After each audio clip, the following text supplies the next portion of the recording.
Robodemons. I've probably fallen off the deep end while researching and scavenging through piles of dusty old NES games, but there's just something special about scraping the bottom of the barrel and discovering something that reaffirms your love for the hobby and simply makes you smile. Somehow finding the fun within something hastily made on a shoestring budget, a raw and unpolished mess, yet still able to capture a feeling of childlike wonder beneath the layers of jank. For me, this one really unlocked memories of weekend game rentals when you didn't always know what you'd get beyond the often misleading box art, but that's the one game you got for a couple days and you were gonna play it anyway. So today I've scraped up my thoughts on Robodemons, an unlicensed NES game that objectively appears terrible, but managed to captivate me on many levels regardless. Robodemons.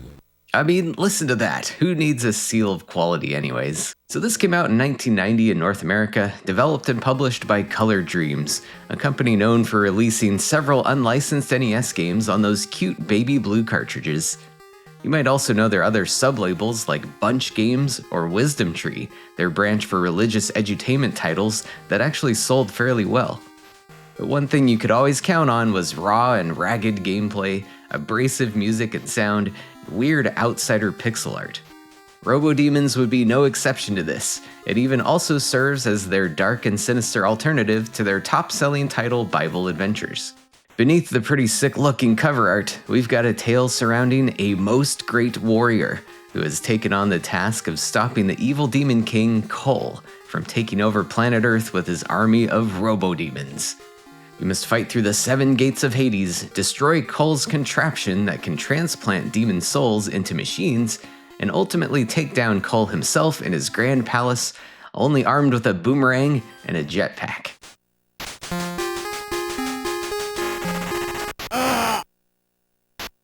So the gameplay switches between rudimentary shoot-'em-up sections and platforming, all with the same haunting, melancholic tune in the background. The shmup levels have no terrain to speak of. The first level has rows of skulls, spiderwebs, and gravestones to wall off the edges of the screen, and you'll slowly jet forward through a handful of skull turrets and other skull things, awkwardly throwing boomerangs until you defeat the mini-boss, Death, and then finally enter the level of Bone. At least the graphics here get a little more interesting for our first platforming level, dropping us into a multi-level graveyard with a chaotic tile set of skeletal remains. The side-scrolling controls are pretty floaty. I guess you could say the jumping feel could be described as Luigi-like, with that same kind of slipperiness and floatiness that he had in Mario 2, which doesn't feel great here, but you can certainly adapt to it reasonably quickly.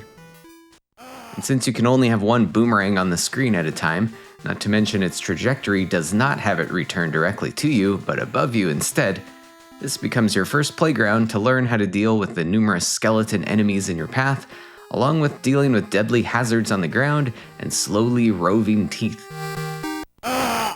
Like several of the other side-scrolling sections, you have to find a key to gain entry to the exit, while other doors may teleport you around within the level. The multi-layered layout shows some ingenuity in its efficiency here, as they only had to design and load one stage, but you have to go back and forth through it multiple times with a slightly different experience due to the enemy respawns. It's actually kinda smart design with such limited resources. And our next level of hell is the level of Flesh. Again, starting off with another shmup section, showing off some new goofy enemies, and at this point in your gameplay you might notice these moments to be a crucial place to refresh on health if you can. And then we'll move on to one of the wildest looking levels I've ever seen in an unlicensed game.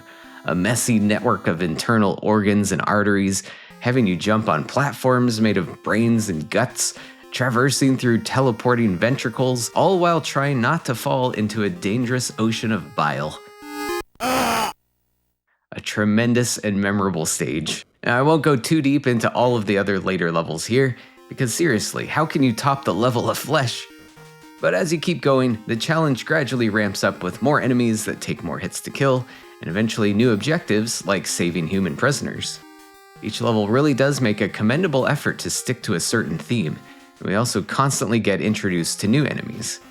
Even the Robodemon factory introduces a belt-scrolling playfield into the mix, and a task to destroy various objects within the factory. It's really an unexpected amount of variety for a game of this scale, and it weirdly just works somehow. But let's just gloss over the fact that a lot of the time you can easily jump over enemies to skip them. Finally, you'll face the evil Cull, who looks pretty rad but ultimately is too lazy to get out of his chair, and ends up being very easy to beat if you find a nice place to shoot from.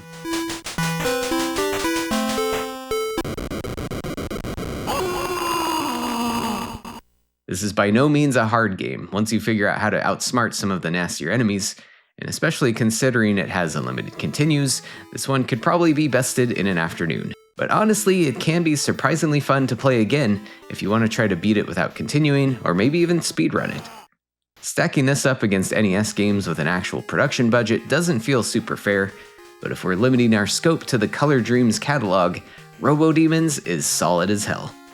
I still need to dig deeper into their other games. I've even threatened to try a Color Dreams challenge on my stream someday, but so far I can genuinely recommend this one to open-minded jank enjoyers. It may be cheap and rough around the edges, but something about it feels like some heart was put into this one, and maybe some flesh and bone too. Thanks so much for watching and supporting the channel, and we'll catch you next time.